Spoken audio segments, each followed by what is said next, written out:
Bonjour à tous, ravi de vous retrouver pour ce nouveau numéro du chantier. Comme toujours dans cette émission, nous allons faire le point sur l'avancement des travaux.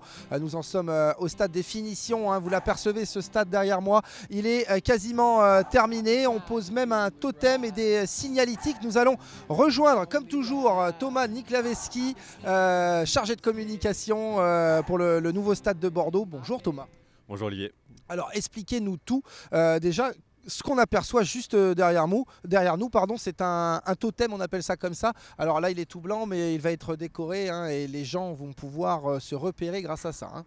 Tout à fait. Donc là, on a le positionnement du premier totem. Donc celui-ci mesure 3 mètres. Et en fait, l'idée aujourd'hui, c'est qu'on va vous montrer en fait tous les détails, la finition du nouveau stade. Et on passe vraiment en phase d'exploitation, c'est-à-dire que l'objectif de toute la signalétique qui est mise en place aujourd'hui, c'est de se dire que tout spectateur qui n'est jamais venu au stade, il est capable depuis l'entrée du parvis de se dire tiens, ma tribune est ici, la bonne porte qui est indiquée sur mon billet est ici, je la vois à une centaine de mètres du stade et surtout en fait il faut qu'on facilite entièrement le parcours donc, du spectateur jusqu'à sa place, qu'il n'y ait aucune embûche, aucune encombre jusqu'à son positionnement dans sa place.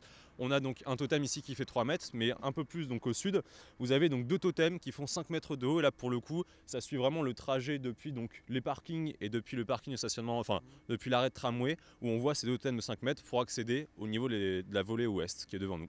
Super, alors on va se tourner un petit peu, on va se placer avec le stade en fond pour qu'on s'aperçoive également justement de tous ces accès. Alors tous les arbres sont plantés, ça fait déjà quelques semaines, mais on a planté également quelques petites herbes, quelques petites plantes, ça y est, c'est les finitions à ce niveau-là aussi. C'est ça, c'est au niveau de ces bandeaux de mélange terreux. Là, on va avoir également de l'herbe qui va pousser, mais aussi des parterres fleuris. Donc ça va apporter encore plus de verdure. Bon là, on est en période hivernale, donc on le voit moins, mais d'ici quelques mois déjà avec le printemps qui va arriver très rapidement, on va avoir énormément de verdure sur ce parvis. Pareil avec les finitions gravillonnaires qu'on aura aussi sur le sol, ça va apporter aussi de la couleur, ce sera très très très joli. Et puis tout à l'heure, on en parlait aussi au niveau des signalétiques des portiques. On se rend bien compte des lettres qui sont positionnées au niveau du serpentin, mais aussi sur les zones d'accès billetterie. Pour vous donner un ordre d'idée, ces lettres elles font 2 mètres. C'est celles qui sont positionnées donc, sur la coursive. Donc c'est assez impressionnant et elles sont faites en aluminium, ces lettres-là. Pour résumer, c'est pratique, on arrive ici avec son petit billet, on voit entrée A, on cherche la grosse lettre de 2 mètres A et on se présente à ce guichet. C'est vraiment pratique, on ne cherche pas, on ne fait pas le tour du stade pour trouver la porte. C'est exactement ça en termes de signalétique. Donc on parlait tout à l'heure des totems. Ensuite, on a la porte A, on monte les emmarchements, on arrive en coursive. En coursive, où on va sur la volée haute ou bien sur la volée basse avec les escaliers d'accès. Sur les escaliers, il y a bien sûr une numérotation. Et ensuite, on a donc le numéro de son rang, donc de la rangée du gradin et de sa place. Donc en fait, on a plusieurs classifications comme ça, de pictogrammes et donc de signalétique jusqu'à sa place. Merci beaucoup Thomas, on va aller à l'intérieur du stade comme toujours parce que l'extérieur certes est magnifique mais à l'intérieur ça a beaucoup bougé également puisque les lignes, les buts sont posés, tout est pratiquement terminé. Suivez-nous, on va vous montrer tout ça. Here's my station. Here's my station.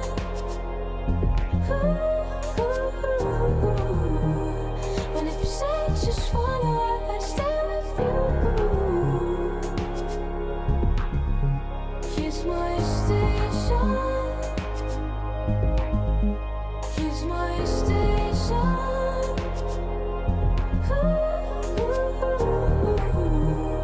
And if you say just follow, I stay with you. Voilà donc nous avons vu tous les parvis extérieurs et juste à ce propos, petite précision, ce sont des entreprises girondines d'ailleurs qui s'occupent de la signalétique. Exactement, donc ça a été contractualisé, 80% des entreprises viennent d'Aquitaine, et plus précisément de Gironde. Ce qui est intéressant, c'est qu'en fait on a 2 entreprises qui travaillent sur la signalétique. On a Numimprime qui réalise l'impression et surtout le positionnement de toutes ces signalétiques-là.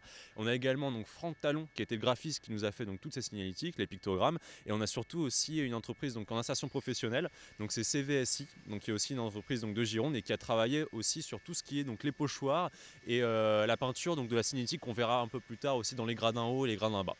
D'accord, très bien, c'était important de le préciser, c'est vrai que c'est toujours sympa que des Girondins travaillent pour ce nouveau stade. Alors, vous l'avez vu, nous sommes sur la pelouse du nouveau stade de Bordeaux. Devant, on va parler déjà de ce système, un drôle de système révolutionnaire qui existe déjà dans d'autres stades et surtout à Wembley. Et d'ailleurs, c'est son nom à ce système, c'est un système Wembley. Expliquez-nous à quoi ça sert. Effectivement, donc on est sur des garde-corps Wembley. C'est intéressant parce que depuis un moment sur ce site on parlait de stade à l'anglaise et encore un élément qui fait penser à un stade à l'anglaise parce qu'on a une visibilité qui est incroyable, une très belle proximité, moins de 10 mètres donc des joueurs évoluant sur la pelouse et surtout on n'a pas donc ces grillages qui viennent gêner la visibilité. Ici on est sur un stade où il y a 100% donc de place à visibilité optimale. Ces garde-corps Wembley, donc on peut le voir, hein, c'est des garde-corps qui sont perpendiculaires au premier garde-corps qui mesure donc 1 mètre, 1 mètre 10 plus précisément. Et en fait ils sont faits donc d'un système avec des élastiques, c'est-à-dire que voilà, les grands élastiques. Voilà. Et alors ça sert à quoi en fait pour que un supporter un petit peu foufou, on va dire, n'aille pas sur la pelouse, il reste coincé dans ces élastiques? C'est exactement ça, on a l'impression que c'est du fil de linge, hein, mais non, on est bien sur des élastiques. Et en fait on en a donc en volet nord et en volet sud, et effectivement c'est que si donc, le supporter veut passer, il se plante dedans. Je vous coupe un peu, vous entendez ces bruits, on fait des tests de son, hein, c'est ça, c'est voilà, c'est les aléas du direct enregistré, mais voilà, la sono, vous l'entendez en avant-première, elle fonctionne bien hein, aussi. Hein. Elle fonctionne très bien, là on a commencé à faire les tests donc, sur toute la tribune ouest effectivement, puis vous voyez donc toutes ces prises son qui sont sous la toiture, on en retrouve également dans la coursive, on en retrouve également dans les hospitalités, il y en a partout et c'était donc le premier partenaire qu'on a signé ici donc pour une durée de 3 ans, c'était Bose, donc qui fournit donc, en termes de sonorité le nouveau stade Bordeaux. Très bien, la sonorité, on l'entend toujours. Voilà, c'est une phase un petit peu de test. Hein. Là, on entend la sono, des annonces en cours. Il y a des tests d'éclairage aussi. On en parlera dans un instant avec ces gros ballons parce qu'ils servent à ça pour le futur éclairage du stade. Et puis, peut-être que vous l'entendez, il y a aussi des alarmes incendie qui retentissent. Évidemment, tout ça, il faut le tester avant, bien évidemment. Alors, parlons de cette pelouse. Ça y est, elle est sortie. Elle est tondue et retondue déjà. On a même installé des petits fil tout le long pour tracer ce qui sera la surface de réparation et les lignes de touche. Hein. Tout à fait, donc là on voit bien ces lignes qui délimitent à la fois l'aire de jeu. On se rend compte que la ligne de corner sera juste devant, donc vous voyez la proximité entre les deux. Ce qui est intéressant aussi, c'est qu'on voit donc bien les lignes de touche par rapport au banc des joueurs. Et puis là, donc on a positionné hier 3 ballons sur la surface de jeu, donc c'est synonyme, comme vous le disiez, des tests luminaires. C'est-à-dire qu'on va voir les ondes portées sur la surface de jeu parce qu'il y a toute une norme en tout cas à respecter avec ces luminaires qui font 2300 lux. Hein. Ça a augmenté effectivement aussi en termes de luxe pour les besoins de retransmission télévisuelle pour avoir une image optimale en tout cas sur cette aire de jeu. Pareil au niveau donc de la pelouse plus précisément, on est vraiment sur une couleur en tout cas qui est plus scintillante qu'auparavant, donc en tout cas c'est très important pour le confort visuel, pour le confort des joueurs également et de tout le public. Il ne faut pas qu'il y ait la moindre ombre quand un joueur joue, qu'il y ait une ombre derrière, il faut que tout soit tout au nickel, hein, comme on dit. Le diffuseur vous donne des contraintes à ce niveau-là justement ?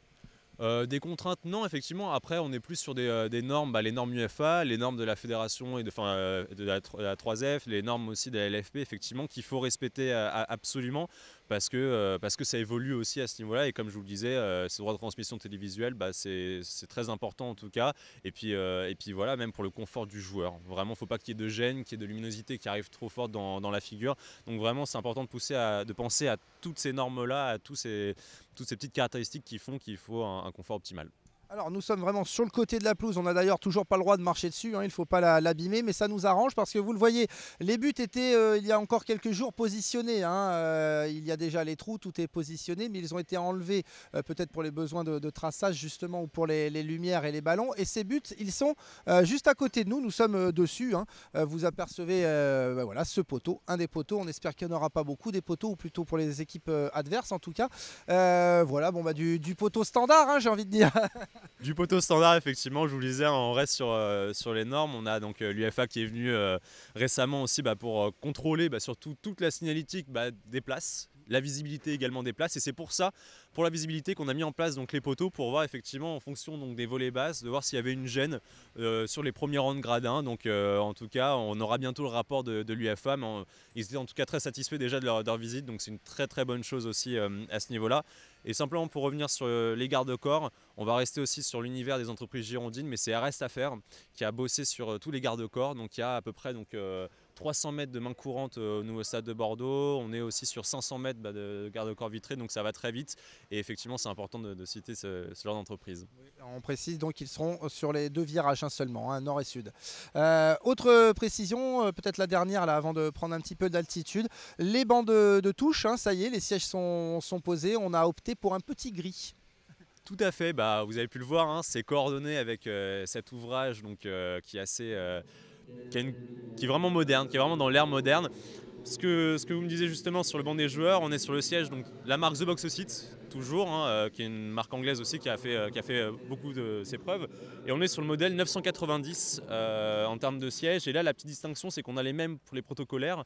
Et là, la différence, c'est qu'en fait, on n'a pas cette assise qui se relève. C'est-à-dire qu'on voit souvent les joueurs aussi, en fonction des actions, qui vont se lever. Effectivement, si on a l'assise qui se relève, c'est un peu plus contraignant. Donc là, elle reste vraiment stabilisée à l'horizontale.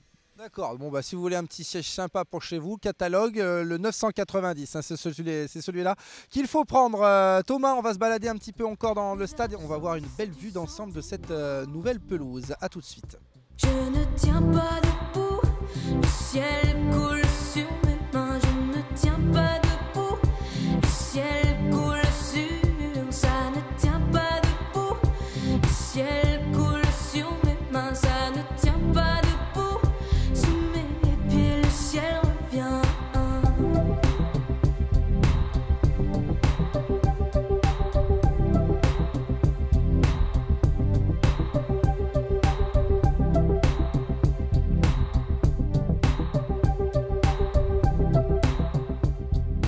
Voilà, nous prenons un petit peu de hauteur à présent dans ce numéro. Nous sommes sur la coursive. Alors la coursive, on le rappelle, c'est cet énorme espace d'échange, hein. Les gens pourront circuler là librement pendant tout le match, à la mi-temps, se rencontrer. Un copain est à la tribune d'en face, on peut le rejoindre. Pas besoin de descendre les escaliers. Ça fait combien de mètres tout ça? Il y a quelques chiffres? Ça fait 800 mètres de long. Ah oui. En fait, si on fait un tour, bon, on pourrait limite se ramener avec sa trottinette ou son vélo, hein, mais Ouais. c'est comme une sorte de vélodrome. Mais sur cette coursive-là, c'est vraiment un espace en toute convivialité de partage. Donc, on monte les emmarchements. Tout à l'heure, on était sur le parvis. Donc là, par exemple, on a un accès donc, grand public. Hop, on est dans cette coursive. On retrouve à la fois dans ce serpentin donc, qui ondule les 20 kiosques de restauration et d'animation, hein, tout autour. On va pouvoir donc surtout à la mi-temps, avant le match et après le match, déguster, surtout se restaurer. Et surtout, à côté donc, de ces serpentins de cette coursive, on a ces escaliers d'accès pour monter à la fois en volée haute ou bien descendre en volée basse, hein. C'est vraiment, on centralise tout le grand public là qui peut vraiment se déplacer tout autour. Et on a dans les quarts de virage des vraies places publiques qui sont vraiment très aérées, très grandes. Ici, on a vraiment, on ne peut pas être claustrophobe ici parce qu'en fait, on se situe en tout point de l'ouvrage, il est très fonctionnel et très pratique et c'est ça vraiment qu'on retrouve dans ce nouveau stade de nouvelle génération. Un ascenseur, donc voilà, tous les accès. Juste à côté de nous, ce sera une boutique ou une buvette, j'imagine? Exactement, donc là on aura donc une boutique juste derrière nous, en tout cas aussi un endroit d'activation qui sera très intéressant. On voit également c'est sur Serpentin la cinétique dont tu parlais donc, tout à l'heure. Là on va se rapprocher, on aura également les sanitaires qui vont être juste aussi à proximité. C'est toutes les parties qui vont vers l'extérieur de ce Serpentin. Tout ce qu'on avait à l'intérieur, donc ce sont donc, ces kiosques de restauration. Quand on se rapproche un peu plus de la surface de jeu, on a un garde-corps vitré. Donc je vous disais tout à l'heure, hein, on est sur 300 mètres de garde-corps vitré donc, en totalité dans le nouveau stade de Bordeaux. On a également donc, des places pour les PSH, donc en totalité il y en a 125 plus 125 pour les accompagnateurs. Donc c'est vraiment intéressant. Place handicapée, hein, c'est ça? Tout à fait, voilà, des personnes en situation de handicap. Donc il y a vraiment une très belle visibilité en tout cas ici en tout point. Donc ils sont tout autour de cette coursive, donc aucune chaîne, et ils sont surtout à l'abri.